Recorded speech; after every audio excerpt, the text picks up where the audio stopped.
ओम नमो भगवते वासुदेवाय। सर्वज्ञाय सर्वेशाय विश्वधर्मस्थिताय च त्रैलोक्यनाथाय श्री कृष्णाय नमो नमः।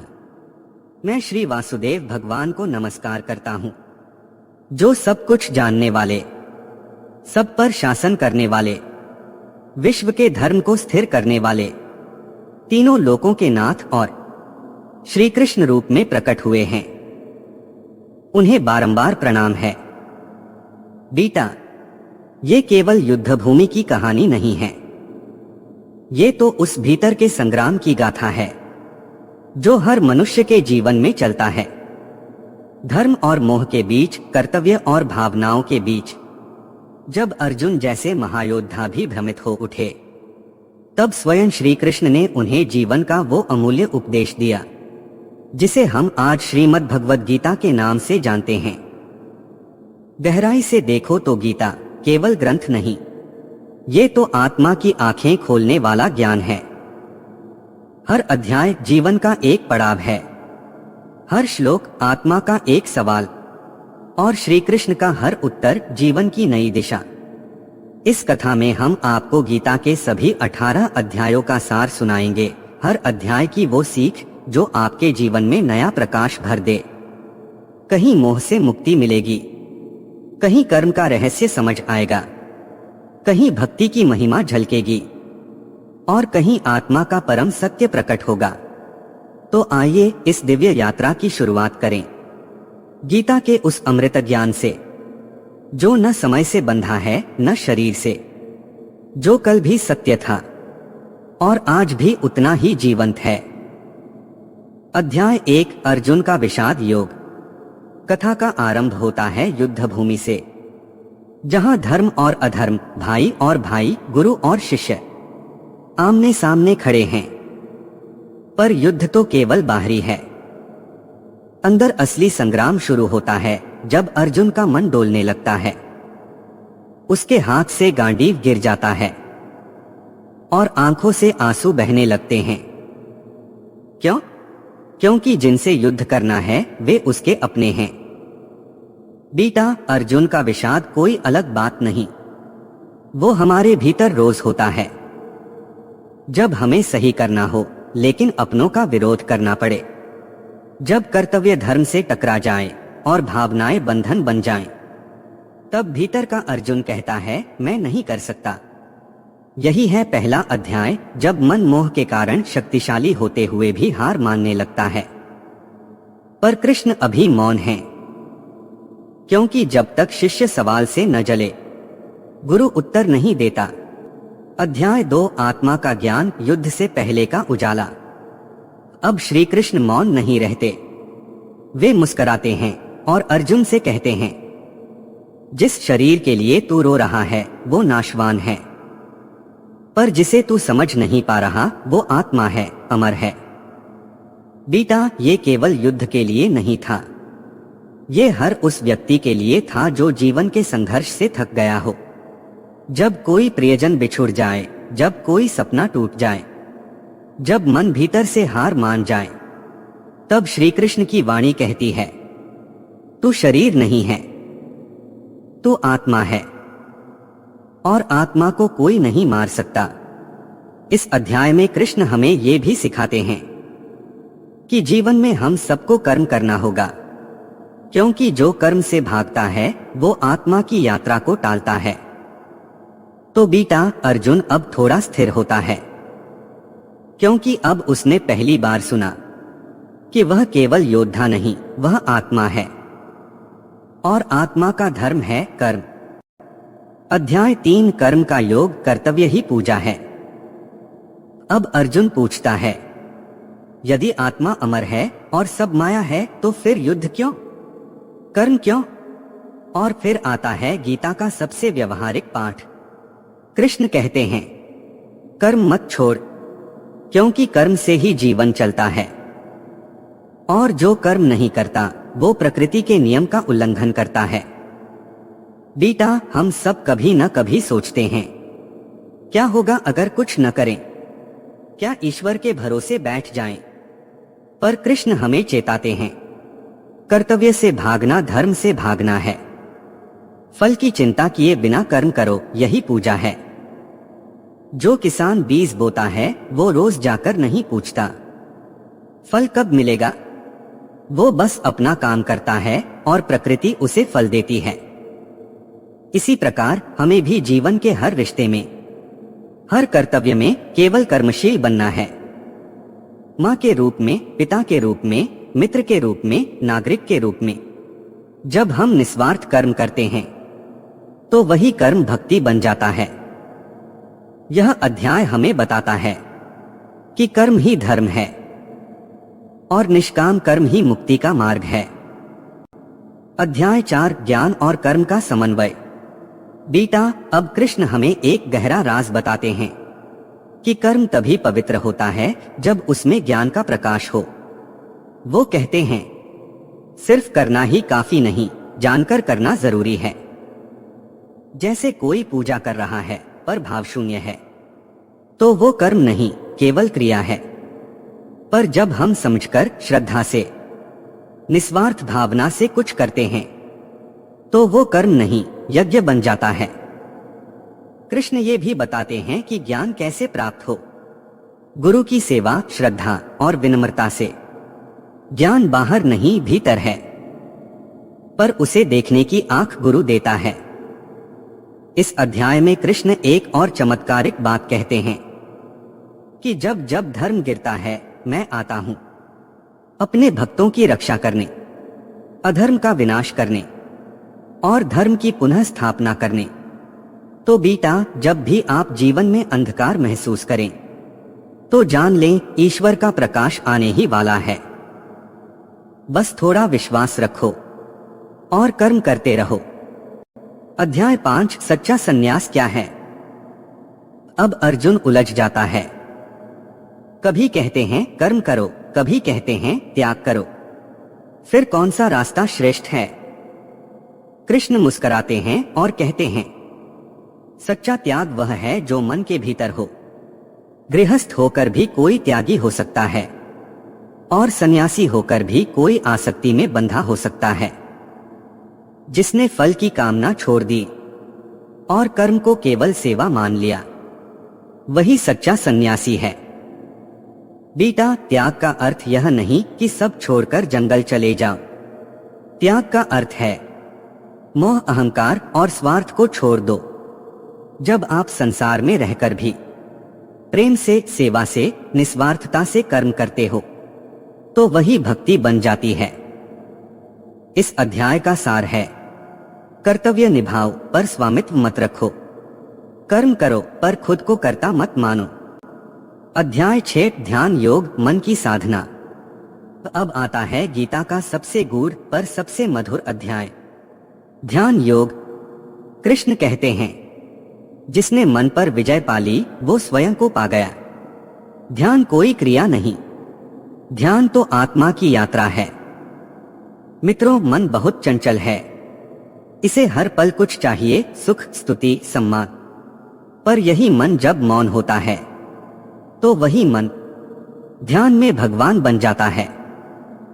कृष्ण कहते हैं ध्यान वही कर सकता है जो न ज्यादा खाता है, न ज्यादा सोता है, न त्यागी है, न भोगी। जो संतुलन में है, संयम में है, वही ध्यान में उतरता है। इस अध्याय में श्री कृष्ण यह भी कहते हैं जो भक्त मुझे अंतर्मन से प्रेम करता है वही योगियों में सबसे श्रेष्ठ है। तो ध्यान कोई विशेष आसन नहीं, ध्यान है प्रेम पूर्वक जुड़ जाना उससे जो सदा तुम्हारे भीतर बैठा है। बेटा, यह अध्याय कहता है कि चुप रहो, शांत रहो और भीतर देखो, तुम्हारा कृष्ण वहां बैठा है, तुम्हारे लौटने की प्रतीक्षा में। अध्याय 7 ज्ञान विज्ञान योग। मित्रों, इस अध्याय में भगवान कहते हैं मुझे जानना ही सब कुछ जानना है। लेकिन क्या जानना? ज्ञान यानी मेरी जानकारी कि मैं कौन हूं, मुझ में क्या क्या शक्तियां हैं, क्या रूप हैं मेरे। और विज्ञान यानी मेरी अनुभूति, जब तुम मुझे महसूस करते हो, जब मैं तुम्हारे जीवन का हिस्सा बन जाता हूं। भगवान बताते हैं कि ये संपूर्ण सृष्टि 8 तत्वों से बनी है: पृथ्वी, जल, अग्नि, वायु, आकाश, मन, बुद्धि और अहंकार। लेकिन इन सब के पार भी कुछ है, पराशक्ति, जो जीवन दे रही है। वो पराशक्ति कौन है? मैं हूँ कृष्ण। मैं ही सबके हृदय में बैठा हूँ। मैं ही ज्ञान देता हूँ। मैं ही मोह हटाता हूँ।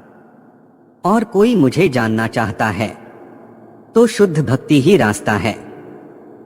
न पूजा से, न तर्क से, सिर्फ मन की सच्ची लगन से।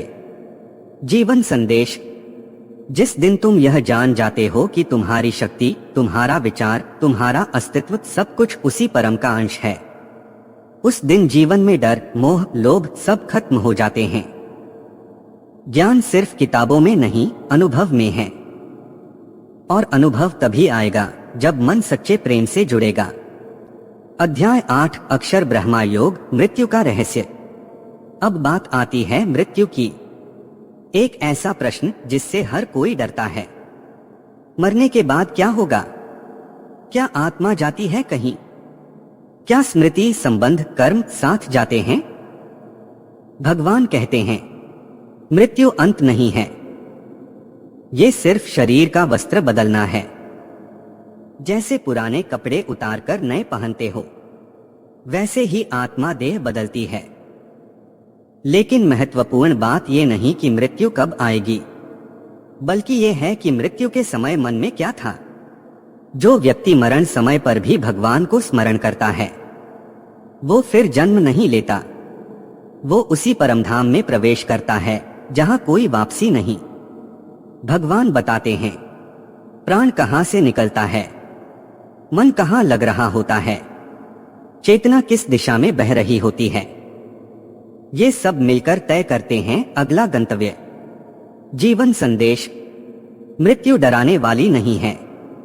अगर तुमने जीवन सही जिया हो, हर दिन ऐसे जियो जैसे मृत्यु अगला मोड़ हो, ताकि जब वो आए तो सिर्फ मुस्कान हो, भय नहीं।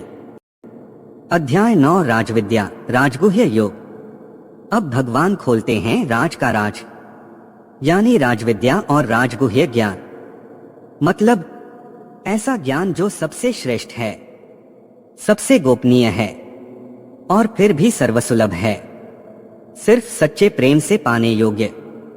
भगवान कहते हैं, मैं सबका रचयिता हूं, सब मुझ में है, फिर भी मैं सबके कार्यों से अछूता हूं। मतलब मैं ही सबका आधार हूं, पर फिर भी बंधा नहीं हूं। यहां एक अनोखी बात आती है।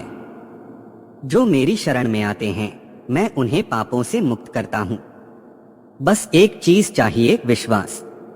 और फिर वो वचन देते हैं, यदि कोई प्रेम से मुझे एक फूल, एक पत्ता, जल या फल भी अर्पण करे, मैं उसे सहर्ष स्वीकार करता हूं। यानी तुम कितनी बड़ी पूजा कर रहे हो, ये नहीं देखता भगवान, वो भाव देखते हैं। जीवन संदेश: भक्ति कोई विधि नहीं है, भक्ति हृदय की पुकार है। भगवान दूर नहीं है, बस एक बुलावे की दूरी पर हैं। अध्याय 10 विभूति योग, भगवान की दिव्य विभूतियां। अब श्री कृष्ण अर्जुन को ईश्वर की महिमा, उनकी विभूतियों यानी उनकी विलक्षण, अदृश्य, व्यापक शक्तियां के बारे में बताते हैं। भगवान कहते हैं, हे अर्जुन, मैं न केवल इस सृष्टि का रचयिता हूं, मैं ही इस संपूर्ण ब्रह्मांड का आधार हूं। मैं हर महानता में हूं, ज्ञानियों के ज्ञान में, योद्धाओं की वीरता में, संतों की शांति में। जो कुछ भी विशेष, तेजस्वी, दिव्य है, समझो वह मेरी ही एक झलक है। जब कोई अपने कर्तव्य को निष्ठा से निभाता है, जब कोई माँ अपने बच्चे को निस्वार्थ प्रेम देती है, जब कोई व्यक्ति अपने धर्म पर अडिग रहता है, तो समझ लीजिए वहां भगवान श्री कृष्ण स्वयं उपस्थित हैं। इस अध्याय में हमें ये सिखाया जाता है कि ईश्वर दूर नहीं है। वे हर उस कर्म में हैं जो प्रेम, त्याग, सच्चाई और धर्म से जुड़ा है। अपने अंदर और बाहर दोनों जगह भगवान को पहचानिए। अध्याय 11 विश्वरूप दर्शन योग, भगवान का विराट रूप। यह अध्याय गीता का सबसे अद्भुत, सबसे विस्मयकारी क्षण है। अर्जुन ने श्री कृष्ण से निवेदन किया, हे प्रभु, मैं आपके उस विराट स्वरूप को देखना चाहता हूँ जिसे देखकर सभी ऋषि, देवता और असुर भी विचलित हो जाते हैं। श्री कृष्ण ने अर्जुन को दिव्य चक्षु दिए और फिर जो अर्जुन ने देखा वह शब्दों से परे था। असंख्य मुख, अनंत भुजाएं, तेज से दहकते रूप, संपूर्ण ब्रह्मांड का दृश्य उस विराट स्वरूप में समाहित था। अर्जुन कंपा उठे। उन्हें समझ आया कि यह जो सामने खड़े हैं वे केवल एक रथसारथी नहीं, स्वयं परमेश्वर हैं। इस अध्याय का संदेश यही है, ईश्वर को हम जितना सीमित समझते हैं वे उससे कहीं अधिक विराट, व्यापक और अद्भुत हैं। लेकिन उस विराटता का अनुभव करने के लिए हमें आंखें नहीं, श्रद्धा चाहिए।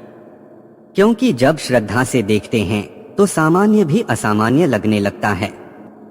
अध्याय 12 भक्ति योग, सच्ची भक्ति का स्वरूप। अब अर्जुन पूछते हैं, हे प्रभु, कौन श्रेष्ठ है, जो निराकार ब्रह्मा की उपासना करता है या जो साकार रूप की भक्ति करता है? श्री कृष्ण उत्तर देते हैं, जो एकनिष्ठ भाव से मेरा ध्यान करते हैं, मुझ में लीन रहते हैं, उन्हें मैं स्वयं मुक्ति देता हूँ। भगवान ये स्पष्ट करते हैं, भक्ति केवल मंत्र या पूजा नहीं है। सच्ची भक्ति है समर्पण, प्रेम और अहंकार का त्याग। एक ऐसा भक्त जो किसी से द्वेष नहीं करता, सभी को समान देखता है, क्षमाशील है, संतोषी है और मेरे पर दृढ़ विश्वास रखता है, वह मुझे अत्यंत प्रिय है। भक्ति कोई परंपरा नहीं, भक्ति एक जीवन शैली है। जब हम प्रेम से भोजन परोसते हैं, सहानुभूति से किसी दुखी को सुनते हैं और अहंकार त्याग कर किसी की सेवा करते हैं, वहीं से शुरू होती है सच्ची भक्ति। अध्याय 13 क्षेत्र और क्षेत्रज्ञ का ज्ञान। बच्चों, यह संसार एक विशाल खेत की तरह है, इसे क्षेत्र कहा गया है। और जो इस शरीर, इस मन, इस प्रकृति का साक्षी है वही है क्षेत्रज्ञ यानी आत्मा। भगवान बताते हैं कि शरीर नश्वर है, बदलता है, परंतु जो इसे देखता है, जो भीतर बैठा है, वो अविनाशी है। अज्ञान का मतलब है केवल शरीर को ही सब कुछ मान लेना। ज्ञान का मतलब है यह जान जाना कि मैं शरीर नहीं, आत्मा हूँ। इस अध्याय में भगवान स्पष्ट करते हैं कि जो व्यक्ति मैं और मेरा से ऊपर उठकर हर जीव में वही परमात्मा देखता है, वो ही सच्चा ज्ञानी है। सुनो बेटा, जब तुम जान जाओगे कि ये देह तो बस एक वस्त्र है और आत्मा ही तुम्हारा सच्चा स्वरूप है, तब न तुम्हें हार का दुहक रहेगा, न जीत का अभिमान, क्योंकि फिर तुम समझ जाओगे कि जो बदलता है वो शरीर है, पर जो अडिग है वो तुम हो। अध्याय 14 गुणों का विवेचन, त्रिगुण। अब भगवान अर्जुन को समझा रहे हैं, इस संसार को 3 गुण चलाते हैं, सत्व, रजस और तमस। सत्व शांति और प्रकाश लाता है, रजस क्रिया, कामना और बेचैनी का कारण है, तमस अज्ञान, आलस्य और मोह फैलाता है। हर इंसान में ये तीनों गुण होते हैं, पर कोई एक प्रमुख होता है। सत्व गुण में मन शांत होता है, सेवा भाव जागता है। रजस में इंसान दौड़ता रहता है इच्छाओं के पीछे। तमस में वो फंस जाता है नकारात्मकता और अज्ञान में। भगवान कहते हैं, इन तीनों से ऊपर उठो, क्योंकि मोक्ष तब मिलेगा जब तुम गुणातीत बनोगे, गुणों से परे आत्मा में स्थित। बच्चों, ये जान लो, हमारी प्रकृति बदलती है लेकिन आत्मा अचल है। जो जान गया वही मुक्त हुआ। अध्याय 15 पुरुषोत्तम योग। इस अध्याय में भगवान एक अनोखा चित्र खींचते हैं। एक उल्टा वटवृक्ष जिसकी जड़ ऊपर परमात्मा में है और शाखाएं नीचे फैली हुई हैं, यही संसार है। हम इस पेड़ में फंसे हैं मोह, कामना और ममता के पत्तों में, लेकिन इसकी जड़ों को काटने वाला केवल एक अस्त्र है, वैराग्य। भगवान कहते हैं, हर आत्मा मेरा ही अंश है, मैं ही स्मृति, ज्ञान और भ्रम देता हूं। जो मुझे जान लेता है वो इस संसार रूपी वृक्ष से बाहर निकल जाता है। और अंत में भगवान कहते हैं, जो पुरुषोत्तम को जान लेता है वही असली योगी है, वही ज्ञानी है। तो प्यारे बच्चों, सारा जीवन इसी उल्टे वृक्ष में उलझा हुआ है, लेकिन जिसकी दृष्टि ऊपर जड़ की ओर है वो ही सच्चा साधक है। अध्याय 16 दैवी और आसुरी प्रवृत्तियां। मनुष्य का असली युद्ध बाहर नहीं, अपने ही भीतर होता है। वासनाओं से, मोह से, अपने ही भीतर के अंधकार से लड़ना पड़ता है। और जो इस अंतर्युद्ध में विजयी होता है वही सच्चा विजेता कहलाता है। इस अध्याय में श्री कृष्ण बताते हैं कि संसार में दो तरह की प्रवृत्तियां होती हैं, दैवी और आसुरी। दैवी प्रवृत्तियां होती हैं अहिंसा, क्षमा, आत्मसंयम, सत्य, दया और विनम्रता। जबकि आसुरी प्रवृत्तियां हैं अभिमान, क्रोध, छल, लोभ, द्वेष और अज्ञान। श्री कृष्ण चेतावनी देते हैं कि जो व्यक्ति आसुरी गुणों से भरा होता है वो अपने पतन की ओर अग्रसर होता है, चाहे वो कितना भी शक्तिशाली क्यों न दिखे। और जो दैवी गुणों को अपनाता है वही मोक्ष की ओर बढ़ता है। जीवन संदेश। हर दिन अपने भीतर झांकना जरूरी है, हम किस दिशा में जा रहे हैं। दैवी गुण हमारे अंदर तभी टिकते हैं जब हम उन्हें साधना की तरह जीते हैं। अपने गुस्से, अपने लोभ, अपनी अहम की भावनाओं को पहचानो, क्योंकि युद्ध महाभारत से भी बड़ा है जो भीतर चलता है। अध्याय 17 श्रद्धा के प्रकार। जैसे हर भजन का सुर अलग होता है, वैसे ही श्रद्धा का स्वर भी हर जीव में अलग होता है। कोई दीप जलाकर भक्ति करता है तो कोई आंसू बहाकर, कोई मौन रहकर प्रेम करता है तो कोई नाम जपकर। श्रद्धा ना रूप से बंधी है ना विधि से, वो तो बस हृदय की सच्चाई से उपजती है। इस अध्याय में भगवान श्री कृष्ण बताते हैं कि श्रद्धा भी 3 प्रकार की होती है, सात्विक, राजसिक और तामसिक। सात्विक श्रद्धा जो शुद्ध भाव से बिना किसी स्वार्थ के ईश्वर को अर्पित होती है। राजसिक श्रद्धा दिखावे के लिए, यश पाने के लिए या फल की लालसा में की गई भक्ति। तामसिक श्रद्धा अज्ञान, हठ या विकृत सोच से की गई पूजा जो विवेक के विरुद्ध हो। यहाँ तक कि भोजन, दान, तपस्या सबके प्रकार हैं। जो भी कार्य बिना श्रद्धा के किया जाए वो कभी पूर्ण नहीं होता। जीवन संदेश। सच्ची श्रद्धा वही है जो अंतर्मन को शुद्ध कर दे। श्रद्धा किसी मंदिर, व्रत या रिवाज तक सीमित नहीं, वो आपके मन की भावना की गहराई है। और भावना जब निर्मल हो तो ईश्वर को पुकारे बिना ही वो पास आ जाता है। अध्याय 18 मोक्ष संन्यास योग। जीवन के अंतिम मोड़ पर सिर्फ एक प्रश्न शेष रह जाता है, क्या मैं अपने स्वार्थ के परिचय से मुक्त हो पाया। धन, मान, यश सब छूट जाता है, पर आत्मा पूछती है, क्या तू प्रेम कर सका, क्या तू किसी के लिए निष्काम बना। वहीं से प्रारंभ होता है असली उत्तर। अंतिम अध्याय है सबसे व्यापक, सबसे गंभीर और सबसे प्रेरणादायक। श्री कृष्ण यहाँ जीवन का संपूर्ण निष्कर्ष देते हैं। कर्तव्य क्या है, त्याग क्या है, मोक्ष क्या है। वो समझाते हैं कि सच्चा संन्यास मतलब कर्मों से भागना नहीं, बल्कि फल की अपेक्षा से मुक्त होकर कर्म करना। जो कर्म हम धर्म पूर्वक निस्वार्थ भाव से करते हैं वही मोक्ष का द्वार खोलता है। तीनों गुण सत्व, रज, तम इस जगत की प्रकृति को चलाते हैं, पर इनसे परे जाना ही आत्मा की यात्रा है। अंत में श्री कृष्ण अर्जुन से कहते हैं, अब तू जैसा चाहे वैसा कर, तेरा विवेक अब जाग गया है। जीवन संदेश। हर आत्मा को एक दिन यह निर्णय लेना होता है, क्या मैं अपने कर्मों का स्वामी हूँ या उनके बंधनों का बंदी।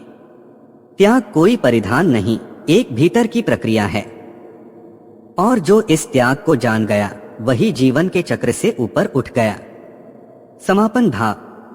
गीता पढ़ी जाती है समझने के लिए, पर जी जाती है केवल समर्पण से। भगवत गीता हमें केवल ज्ञान नहीं देती, वो जागृति देती है, प्रेरणा देती है और अंतःकरण की शुद्धि करती है। जिसने गीता को अपने जीवन में उतार लिया, उसके लिए हर दिन एक तपस्या बन गया और हर कर्म एक पूजा। क्योंकि गीता केवल श्लोक नहीं सिखाती, वो जीवन जीने की सबसे दिव्य विधि सिखाती है।